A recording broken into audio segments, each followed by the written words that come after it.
There's so much of unreality. Worship in truth. In the old covenant, it didn't matter. আজকাল আরাধনার মধ্যে অবাস্তবতা অনেক বেশি। পুরাতন নিয়মে সত্য আরাধনা করা খুব একটা গুরুত্বপূর্ণ ছিল না। Clap your hands, raise your hands, and bang the cymbals and get the trumpets and make a loud noise, exactly like in these charismatic churches. আপনি হাততালি দিতে পারতেন, হাত তুলতে পারতেন, করতাল বাজাতে পারতেন, তুড়ি বাজাতে পারতেন এবং উচ্চ স্বরে শব্দ করতে পারতেন, ঠিক আজকের ক্যারিসম্যাটিক মণ্ডলীগুলোর মতো। It's all old covenant. কিন্তু এগুলো সবই পুরাতন নিয়ম। I don't despise it. আমি এগুলোকে তুচ্ছ করছি না, I only say it's old covenant. অবজ্ঞা করছি না, আমি শুধুমাত্র বলছি এগুলো পুরাতন নিয়ম। But the Father is seeking for those who will worship in spirit and in truth, and I want to satisfy the heart of the Father. কিন্তু পিতা এমন আরাধনাকারীদের খুঁজছেন যারা আত্মায় ও সত্যে আরাধনা করবে, আর আমি পিতার হৃদয়কে সন্তুষ্ট করতে চাই। I hope you want to do that too. আমি আশা করি আপনিও সেটাই করতে চান। So that's why I'm saying this. আর এই কারণেই আমি এগুলো বলছি। Some of these things are so new to us. We should have known it from the time we are born again. আর এই বিষয়গুলোর অনেক কিছুই আমাদের কাছে নতুন, কিন্তু আমাদের নতুন জন্ম লাভ করার সময় থেকেই আমাদের এগুলো জানা উচিত ছিল। Every church we went to should have taught us this. আমরা যে মণ্ডলীগুলোতে যাই সেখানে তাদের উচিত ছিল আমাদের এগুলো শেখানো। But how can a teacher teach something to the students who has not learned it himself? কিন্তু একজন শিক্ষক যদি নিজে কিছু না শেখে তবে তিনি তার ছাত্রদের কি শেখাবেন? That's the problem with a lot of preachers today. আজকের অনেক প্রচারকের জীবনের সমস্যাও ঠিক এটাই। They've not gone to the Word, they've not been filled with the Holy Spirit, they don't earnestly seek to obey God's Word, so they ignore all these things, they don't know anything about Satan. যে আর তারা ঈশ্বরের বাক্যের গভীরে যাননি, তারা পবিত্রতায় পূর্ণ হননি, তারা একনিষ্ঠভাবে ঈশ্বরের বাক্য পালনের চেষ্টা করেন না এবং শয়তান সম্পর্কেও তারা কিছু জানেন না। So it says here one more thing, worship in truth and worship in the Spirit. আর এখানে বলা হয়েছে, আরো একটা বিষয় বলা হয়েছে, সত্যে আরাধনা এবং আত্মায় আরাধনা। So in that connection, let me turn you to 1 Thessalonians 5 আর এই প্রসঙ্গে প্রথম থেসলোনিকীয় 5 অধ্যায় খুলুন, and verse 23. 23 পদ। Worship in the Spirit. I told you what worship in truth is. আমি আপনাদের বলেছি যে সত্যে আরাধনা কি, এখন আমি আত্মায় আরাধনা বলতে কি বোঝাচ্ছি। This is what the Father is looking for, those who আর এটাই পিতা অন্বেষণ করছেন, will worship in the Spirit. 1 Thessalonians 5:23. যারা আত্মায় তাকে আরাধনা করবে। প্রথম থেসলোনিকীয় 5 অধ্যায় 23 পদ is the only verse in the Bible which tells us that man is a Trinity. আর এটাই একমাত্র পদ বাইবেলের মধ্যে যেটা বলে যে মানুষ হচ্ছে তৃত্ব সত্তা, Not three persons like Father, Son, and Holy Spirit. God is of three persons, but we are three parts. আর মানুষও তৃত্ব সত্তায়, পিতা পুত্র পবিত্র আত্মার মতো তিনজন ব্যক্তি নয়, ঈশ্বর হলেন তিনজন ব্যক্তি, কিন্তু আমরা একজন ব্যক্তির তিনটি অংশ। In one person. আমরা একজন ব্যক্তি কিন্তু তিনটি অংশ। And the three parts are mentioned here as spirit, soul, and body. The spirit আর সেই তিনটি অংশ এখানে উল্লেখ করা হয়েছে, আত্মা, প্রাণ ও দেহ। is often referred to as the heart. আর আত্মা বলতে প্রায় হৃদয়কে উল্লেখ করা হয়, হৃদয়কে বোঝানো হয় in the New Testament. নতুন নিয়মে। Soul is our mind, প্রাণ হলো আমাদের মন and our feelings, এবং আমাদের অনুভূতি our emotions. এবং আমাদের আবেগ। And then body, of course, we know. আর দেহ তো আমরা সবাই জানি। So when it says that we must worship in the Spirit, আর তাই যখন বলা হয় যে আমাদের অবশ্যই আত্মায় আরাধনা করতে হবে, then only the soul and body, in other words, soul and God created man and breathed into him. Animals don't have a spirit. আর তার মানে হলো আত্মাকে আমাদের প্রাণ ও দেহের উপর নিয়ন্ত্রণ করে রাখতে হবে। ঈশ্বর আমাদের দেহকে এইভাবে নির্মাণ করেছেন এবং তিনি আমাদের আত্মা দিয়েছেন। পশুদের মধ্যে কোনো আত্মা নেই। When God breathed into man, man got a spirit. আর যখন ঈশ্বর মানুষের উপর নিঃশ্বাস দিয়েছেন তখন মানুষের মধ্যে আত্মা এসেছে। And God's purpose was that spirit must control his soul and body. আর ঈশ্বরের উদ্দেশ্য হলো যে এই আত্মা যেন আমাদের প্রাণ ও দেহকে নিয়ন্ত্রণ করে। God does not live in our body, he lives in our spirit. ঈশ্বর আমাদের দেহে বাস করেন না, কিন্তু তিনি আমাদের হৃদয়ে বাস করেন। আমাদের আত্মায় বাস করেন। He does not live in our soul, He lives in our spirit. It's like তিনি আমাদের প্রাণে বাস করেন না, কিন্তু তিনি আমাদের আত্মায় বাস করেন।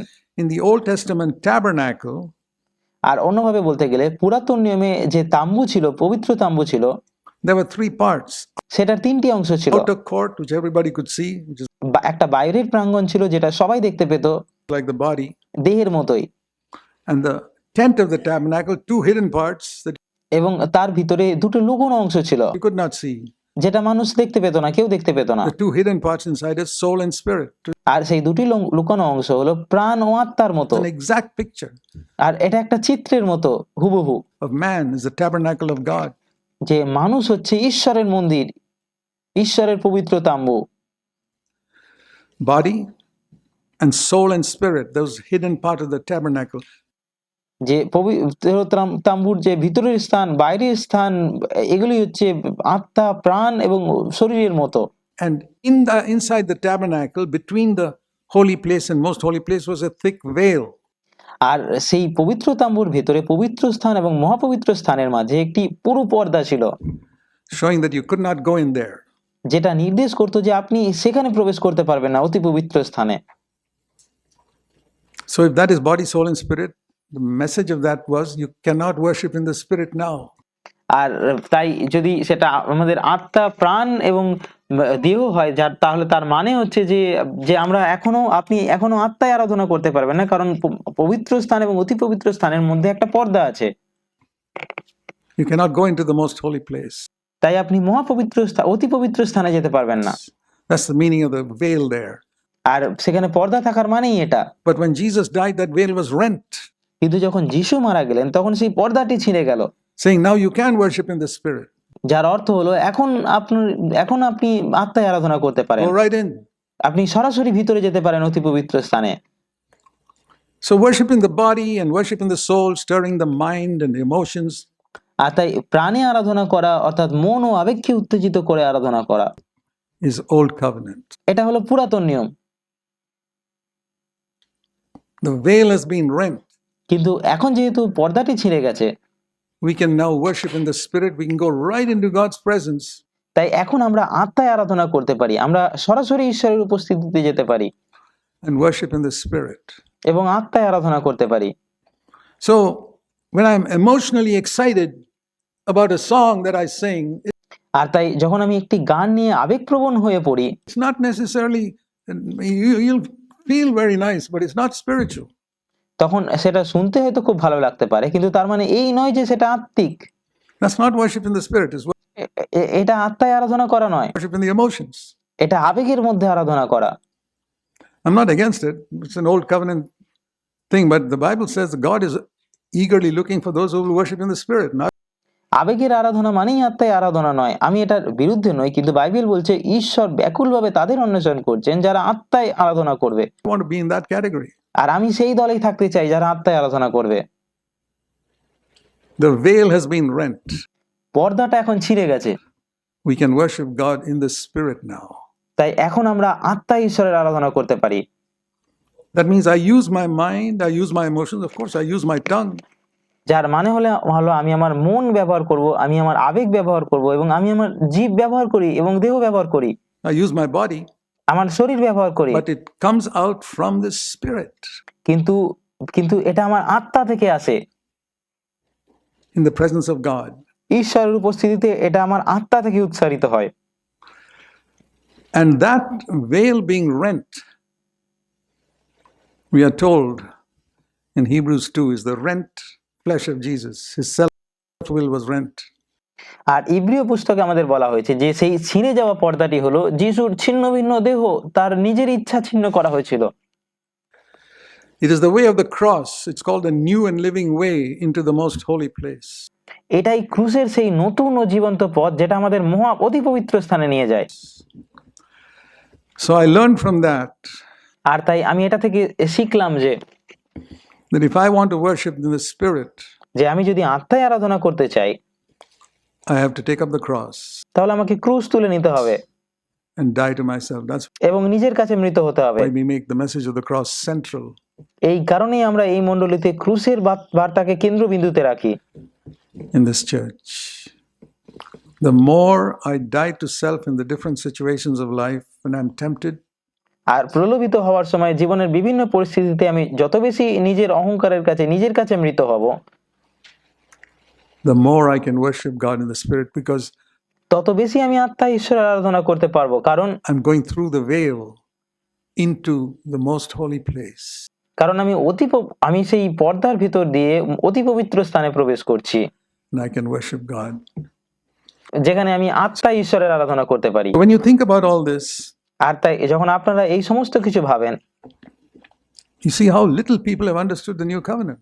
আপনারা দেখতে পান যে নতুন নিয়ম সম্পর্কে মানুষ কতটা কম বুঝেছে। You shall know the truth shall set you free. আপনারা সত্য জানবেন এবং সেই সত্য আপনাদের স্বাধীন করবে। And God wants us, every one of us, to live and dwell in the most holy place. আর ঈশ্বর চান আমাদের প্রত্যেককে আমরা অতি পবিত্র স্থানে বাস করি, To fight against Satan. এবং শয়তানের বিরুদ্ধে লড়াই করি। Never to be afraid of Satan. শয়তানকে কখনো ভয় পাবেন না। I'll tell you, I was really afraid of Satan until I understood that he was defeated on the cross. And আর আমিও আপনাকে বলছি যে আমি আগে শয়তানকে খুব ভয় পেতাম, যতক্ষণ না আমি এটা বুঝতে পারলাম যে সে ক্রুশে পরাজিত হয়েছে, until God baptized me in the Holy Spirit. যতক্ষণ না ঈশ্বর আমাকে পবিত্র আত্মায় বাপ্তিস্ম দিলেন। I could never cast out a demon till God baptized me in the Holy Spirit. আমি তার আগে পর্যন্ত কখনোই কোনো মন্দ আত্মা তাড়াতে পারিনি, ভূত তাড়াতে পারিনি, যতক্ষণ না ঈশ্বর আমাকে পবিত্র আত্মায় বাপ্তিস্ম দিয়েছেন। But once I was baptized in the Holy Spirit, if I encountered a demon, I could cast him out immediately.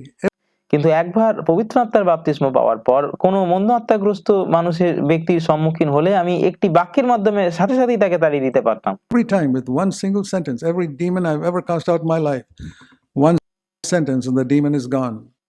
আর আমার জীবনে যতবার আমি কোনো মন্দ আত্মাকে তাড়িয়েছি, আমি একটি বাক্যের মাধ্যমে সাথে সাথেই তাকে তাড়িয়ে দিতে পারতাম। Dear brothers and sisters, that's not just for some people. প্রিয় ভাই ও বোনেরা, এটা শুধুমাত্র নির্দিষ্ট কিছু মানুষের জন্য নয়। Every one of us can have authority over Satan. আমাদের প্রত্যেকের শয়তানের উপর কর্তৃত্ব থাকতে পারে। Every one of us can worship God in the Spirit. এবং আমাদের প্রত্যেকে আত্মায় ঈশ্বরের আরাধনা করতে পারে। God is a rewarder of those who diligently seek Him. ঈশ্বর তাদের পুরস্কার দেন যারা একনিষ্ঠভাবে তার অন্বেষণ করে।